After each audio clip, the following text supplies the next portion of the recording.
उनका नारा अहिंसा का धर्म था, यानी आजादी का सबसे बड़ा फर्ज जो है। गांधी जी का सबसे बड़ा ख्वाब था कि हिंदुस्तान एक आजाद और खुद मुख्तार मुल्क बने, जहाँ कोई अमन और खुशहाली के साथ रह सके।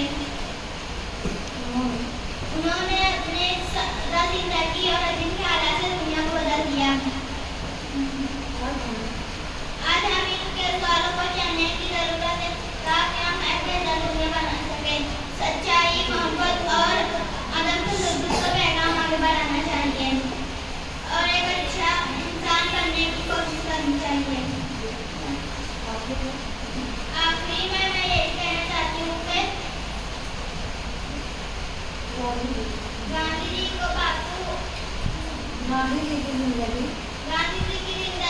और अजीब हालात से दुनिया को बदल दिया। गांधी जी की जिंदगी हमें सिखाती है कि हम